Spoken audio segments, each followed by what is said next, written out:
Ito siya gamitin, hilahin mo lang pan. Tapos ito yung panghati niya mismo.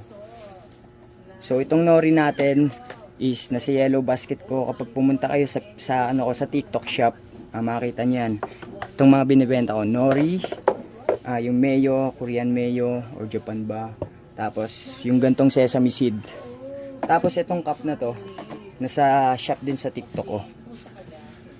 Dalawa yung binili ko, in order ko na. And tingnan nyo na lang sa mga gumagawa ng musubi dyan. So okay, step 1. Lagay mo yung nori dito. Next, yung pang molder din natin. Meron din ito sa sa TikTok shop natin. Tingnan nyo na lang, check nyo na lang, hanapin nyo na lang. Andun din yung mga shades, mga cups na binibenta ko. Ang kaiban lang, kapag nagbibenta ako ng cup, may kasama na siyang sticker ko and may kasama na siyang box.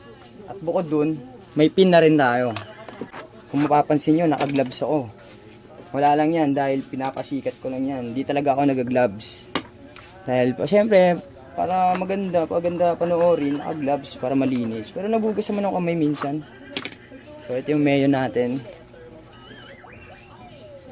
Lagyan natin yan kahit paano.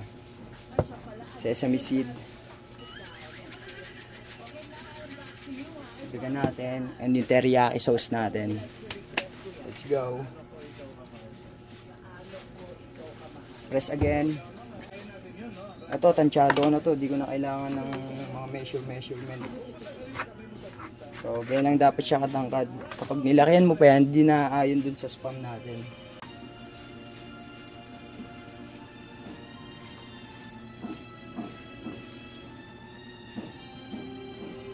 At di natapos ang lahat, meron din tayong sticker sa yellow basket ko sa TikTok. Pwede rin kayong umorder nun.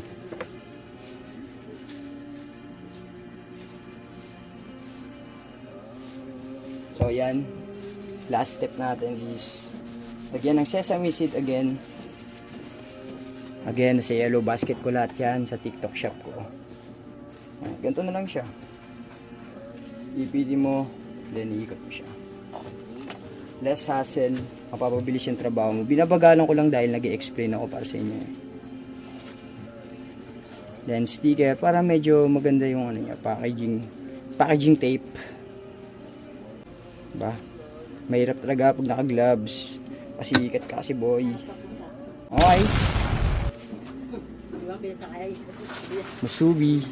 Yun lang. Check out na kayo. Creative Minds, Trust Your Crazy Ideas.